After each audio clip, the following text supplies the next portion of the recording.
Hey everyone, me Kevin here with the latest developments in the stimulus saga. We'll start with Rand Paul, then we'll get to Trump, and then Biden.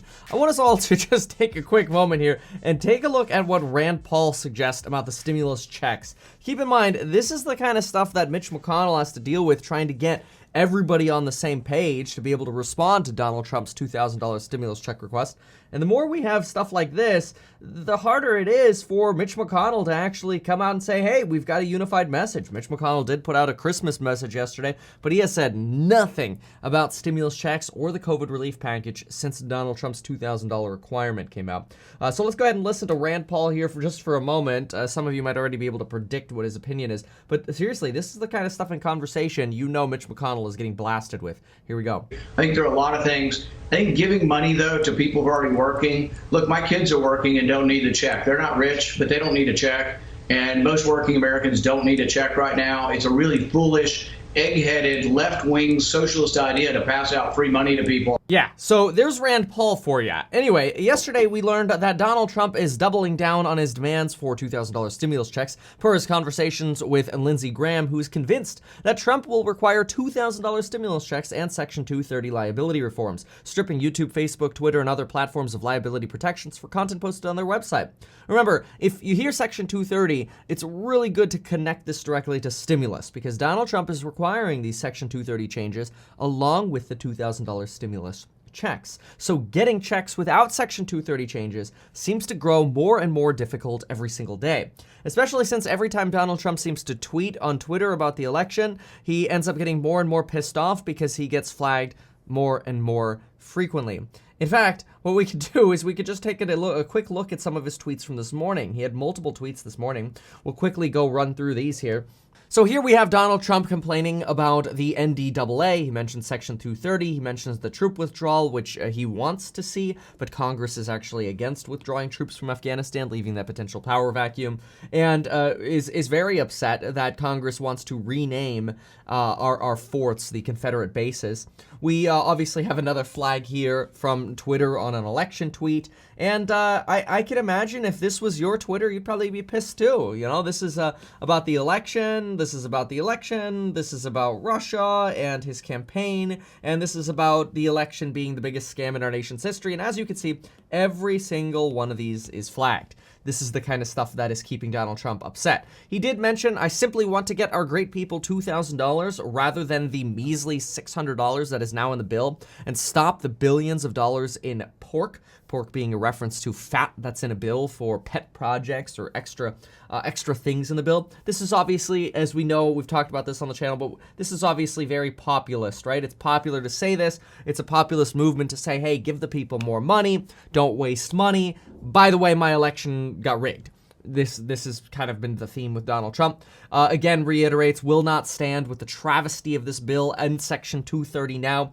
Yesterday, somebody asked me, they said, hey, how do we know that Donald Trump wants Section 230 repealed so badly? And why would this have anything to do with him personally rather than just China disinformation? And there was actually a really good tweet, because Donald Trump does try to say, like, I just want to get rid of Section 230 because of China and Russian disinformation. That's sort of his argument. But Donald Trump also regularly gives us clues like this that make the real intent a little more clear. Twitter is going wild with their flags, trying hard to suppress even the truth. Obviously, he's referring to his own tweets. It just shows how dangerous they are, purposefully stifling free speech. Very dangerous for our country. Does Congress know that this is how communism starts? Cancel culture at its worst. End Section 230. This is Donald Trump retaliating against Twitter, lashing out essentially because of the amount of flags that he gets on his tweets. Pretty much, I almost feel like they have a robot that says every time Donald Trump tweets the word election, it gets instantly flagged at this point. Trump also has complaints about 5G not getting enough support in the NDAA, citing just another reason why he's not a proponent of the NDAA. Despite the fact that the NDAA does have $1 billion authorized for 5G, maybe Donald Trump's referring to one company that failed to get approval for their 5G contract because the Pentagon said, no, that's too close to our secure spectrums where you want to operate, so no, we can't grant you that contract. But otherwise, the NDAA has been pretty supportive of 5G. And so this somewhat reiterates again that Donald Trump's primary motivation here is getting that Section 230 change made. And he will do whatever he's got to do to suggest, let's do bigger checks for people. Just give me the give me the Section 230 changes. I'll pass the NDAA. Just give me the Section 230 changes. Every angle that he can try to get, he's going for these Section 230 changes. They're not giving enough money for 5G. They're not giving enough money for the military. They're not bringing our troops back home. I want those things, but I really want Section 230 changes. I'm almost kind of exhausted hearing about it, but the checks directly tied to Section 230, so keep this in mind. Now, today, 9,271,112 folks receiving pandemic unemployment assistance, and another 4,793,230 individuals do lose their pandemic emergency unemployment compensation. Basically, over 13 million individuals lose substantial benefits the day here after Christmas.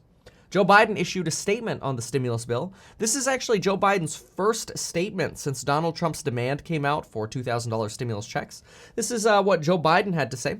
Joe Biden says, statement by the President-elect Joe Biden, "It is the day after Christmas, and millions of families don't know if they'll be able to make ends meet because of Donald Trump's refusal to sign an economic relief bill approved by Congress with an overwhelming and bipartisan majority." This is true. It passed with a veto-proof majority, right? But the odds of us actually being able to see Congress veto the stimulus bill seems to be very low. The timing is still unclear as to when those 10 days began, but we will find out.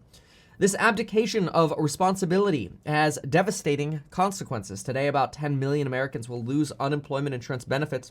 In just a few days, government funding will expire, putting vital services and paychecks for military personnel at risk. In less than a week, a moratorium on evictions expires, putting millions at risk of being forced from their homes over the holidays. Delay means more small businesses won't survive this dark winter because they lack access to the lifeline they need, and Americans face further delays in getting the direct payments they deserve as quickly as possible to help deal with the economic devastation caused by COVID. And while there is hope with the vaccines, we need funding to be able to distribute and administer them to millions of Americans, including frontline healthcare workers. Biden went on to say this bill is critical. It needs to be signed into law now. So this is Joe Biden calling for that the $600 stimulus check package be signed into law immediately. He says that this is the first step in a down payment on more action that we'll need to take early in the year to revive the economy and contain the pandemic, including meeting the dire need for funding to distribute and administer the vaccine to increase our testing capacity. In November, the American people spoke clearly, and now it is a time for bipartisan action and compromise. I was heartened to see members of Congress heed that message, reach across the aisle, and work together. President Trump should join them and make sure that millions of Americans can put food on the table and keep a roof over their heads this holiday season. So this is obviously a clear rebuke here by Biden of Donald Trump's actions. It is the first statement that we've gotten from Joe Biden in response to Donald Trump's demands. Joe Biden does have a vision of passing the $600 stimulus check package, the tiny checks now. This does provide the vaccine aid, the school aid, the PPP money, the rental relief, the unemployment extension for 11 weeks. It does provide a lot more things beyond the just the stimulus checks. And Joe Biden does at least indicate that at the end of January, he wants to come back and do a larger package. He frequently calls this, as we saw in the letter here, a down payment. And remember, in real estate, something obviously we teach regularly in the courses, is considered, a down payment is usually 10 to 20%. Unless you're getting a federally subsidized loan and you're putting 3.5% down. He's somewhat here suggesting that there's a bigger package to come. And he says his package will include $1,200 stimulus checks. He's mentioned this in a speech just a few days ago. Now, while this is going on, it's also useful to see what Republicans are doing sort of in response to Trump. And more we get little bits and samples. We're not seeing a unified response from Republicans at all. It's really been watching a snail move. It's very frustrating. But we do have Adam Kinzinger. He is a Republican. And I'm only showing this because he is a Republican, not because I necessarily agree or disagree with his statement. But Rep. Kinzinger here does say that all this talk about January 6th from Donald Trump, which Donald Trump frequently talks about, hey, we're going to have this big rally January 6th after we win Georgia on January 5. Anyway, and other congressional grifters is simply explained. They will raise money and gain followers by blaming everyone else, knowing full well that they can't do anything. It's sad and an utter scam. restore our GOP. So here's a big complaint here to get the Republican Party unified. And so you really see those divisions. Now, despite these divisions, at least, and you know, we all take polls with a grain of salt, but the current polls in Georgia, we've got, you know, they're within 0.6% and 0.5% of flipping, with a Democrat leading in one and a Republican leading in another. Keep in mind that Democrats need to win both Senate seats to be able to take control of the Senate. If they do take control of the Senate, which some are considering that there might be, instead of a Democratic sweep, there might be a Democratic sneak, where all of a sudden they come in and they do end up winning in January. But a lot of folks are seeing that as a possible way to unlock the fiscal spending spigot, so to speak, really open up the flow of additional stimulus funding money going forward. Of course, Republicans are doing anything that they can to maintain some power and maintain the Senate. Donald Trump then did also, it seemed like I actually had a Fox News up, and they were talking about slamming California for their lockdowns and restaurants suing California.